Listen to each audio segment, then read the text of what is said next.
Hai, masih bersama saya, Mr. Z, bicara. Tentu saja bicara tentang kebenaran berdasarkan fakta, data, dan realita.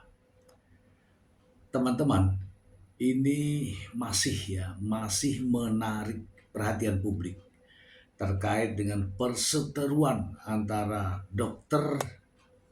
Richard Lee dengan dokter detektif terkait dengan saling lapor antar dokter, sama-sama pengusaha skincare dan sama-sama menjadi tersangka. Ini bukan kasus sederhana, teman-teman. Saya pribadi tertarik dengan kasus ini bukan karena saya kenal keduanya. Saya tidak memiliki tendensi apa-apa dari kasus ini, ya, karena saya tidak mengenal kedua-duanya. Namun saya tertarik karena eh, saya akan mengulas terkait dengan legal standing. Apa itu legal standing? Saya akan ulas setelah saya membacakan informasi berikut ini. Misalkan ya, dari Grid ID. Dokter detektif laporkan Dokter Richard Lee. Polisi ungkap duduk perkara kasus. Wah, ini judulnya bagus ya. Grid ID. Polda Metro Jaya mengungkap perkembangan terbaru kasus laporan terhadap Richard Lee. Laporan tersebut diajukan Samira Farahnas alias Dokter Detektif atau Doktip melalui kuasa hukumnya berinisial HH. Kasus ini disampaikan langsung oleh Kasubit Penmas Polda Metro Jaya Kombes Pol Simanjuntak dalam konferensi pers. Polisi menegaskan perkara tersebut telah naik ke tahap penyidikan. Menurut Simanjuntak, laporan yang diterima penyidik menempatkan Richard Lee sebagai pihak terlapor. Proses hukum kemudian berjalan hingga penetapan status tersangka. Perkara tersebut sudah dalam proses penyidikan, ujar Simanjuntak. Ia menjelaskan penetapan tersangka terhadap Richard Lee dilakukan pada Senin 15 Desember 2025. Penetapan itu menjadi dasar bagi penyidik untuk melakukan pemanggilan pemeriksaan. Setelah ditetapkan sebagai tersangka, penyidik melayangkan surat panggilan pertama pada Selasa 23 Desember 2025. Namun pada jadwal tersebut, Richard Lee tidak hadir memenuhi panggilan. Simanjuntak menyebut ketidakhadiran tersebut disertai permintaan penjadwalan ulang dari pihak tersangka. Richard Lee meminta agar pemeriksaan dijadwalkan kembali pada awal Januari 2026. Yang bersangkutan menyampaikan kepada penyidik akan hadir pada tanggal 7 Januari 2026 jelasnya. Polisi menegaskan permintaan reschedule tersebut masih dalam koridor prosedur hukum. Penyidik memberikan kesempatan dengan menunggu kehadiran tersangka pada tanggal yang diminta. Menanggapi pertanyaan wartawan, Simanjuntak menjelaskan kehadiran Richard Lee pada Rabu 7 Januari 2026 menjadi penentu langkah selanjutnya. Polisi masih menunggu konfirmasi resmi dari tersangka. Apabila pada tanggal tersebut Richard Lee kembali tidak hadir tanpa keterangan, penyidik akan mengambil tindakan lanjutan sesuai dengan aturan. Salah satunya dengan melayangkan surat panggilan kedua. Kalau tidak ada informasi atau pemberitahuan, maka akan dilayangkan panggilan kedua setelah tanggal 7 Januari. Polda Metro Jaya memastikan penanganan perkara ini dilakukan secara profesional dan transparan. Polisi juga mengimbau semua pihak untuk menghormati proses hukum yang sedang berjalan. Hingga kini penyidik masih menunggu kehadiran Richard Lee untuk menjalani pemeriksaan sebagai tersangka. Perkembangan selanjutnya akan disampaikan sesuai hasil proses penyidikan. Kayaknya enggak ini ya teman-teman ya. Oke lah teman-teman ya, kita akan bahas terkait dengan laporannya. Katanya sih ya, katanya terkait dengan eh, perlindungan konsumen dan undang-undang kesehatan. Kita akan ulas ya teman-teman, kita akan ulas.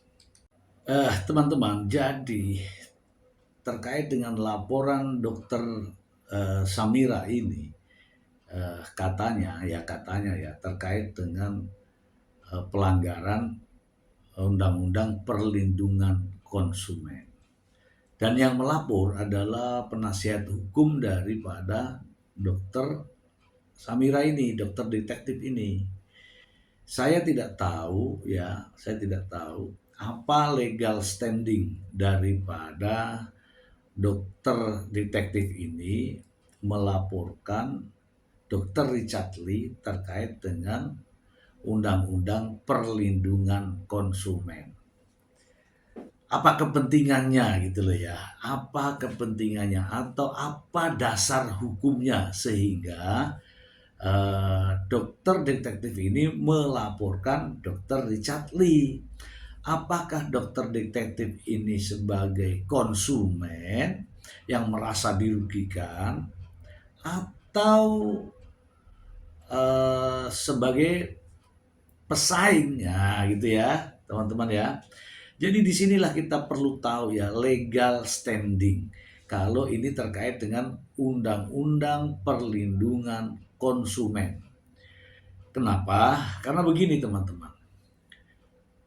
Terkait dengan undang-undang perlindungan konsumen, sepantasnya adalah orang yang dirugikan. Orang yang dirugikan atau orang yang menjadi korban dampak daripada produk milik Dr. Richard Lee. Nah kalau Dr. Samira ini apa? Apakah orang yang menjadi korban atau orang yang dirugikan? Atau mengatasnamakan siapa? Kalau atas nama konsumen, saya yakin tidak. Inilah yang saya pertanyakan, legal standing. Dokter detektif ini sebagai apa? Sebagai korban atau sebagai orang yang dirugikan adanya produk tersebut. Kemudian terkait dengan undang-undang kesehatan.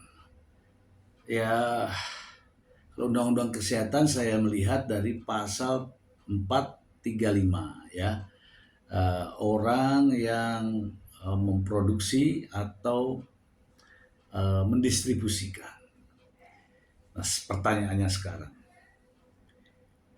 dengan undang-undang kesehatan yang ditersangkakan ya, yang dipersangkakan terhadap Dr. Richard Lee, apakah Dr. Samira ini sebagai orang yang dirugikan atau sebagai orang yang berwenang? Sebab berbeda ini, ada legal standing ya. Ketika terkait dengan undang-undang kesehatan, haruslah ada dampak dari korbannya atau dokter ini sebagai orang yang memiliki kewenangan melaporkan Dr. Richard Lee. Iya kan? Teman-teman jangan lupa ya, terkait dengan perlindungan konsumen di Indonesia ini ada yang namanya BPKN ya, Badan Perlindungan Konsumen Nasional. Apakah sudah melalui tahap itu? Kemudian teman-teman juga pasti ingat ya, ada namanya ZLKI, ya Yayasan Lembaga Konsumen Indonesia. Apakah sudah melalui itu? Dan ada juga ya Badan Pemeriksa Obat dan Makanan. Apakah sudah melalui tahapan itu? Atau jangan-jangan Dokter Samira ini sengaja memanfaatkan ya perangkat hukum ya tentu saja untuk validasi Bisa saja ini jangan-jangan memanfaat atau jangan-jangan doktif ini memanfaatkan instrumen hukum atau penyidik untuk, atau jangan-jangan dokter detektif ini memanfaatkan instrumen hukum untuk kepentingan dirinya. Ya, saya tidak tahu, tetapi kita menduga karena melihat dari fakta-fakta yang ada. Itu saja teman-teman, semoga bermanfaat. Terima kasih.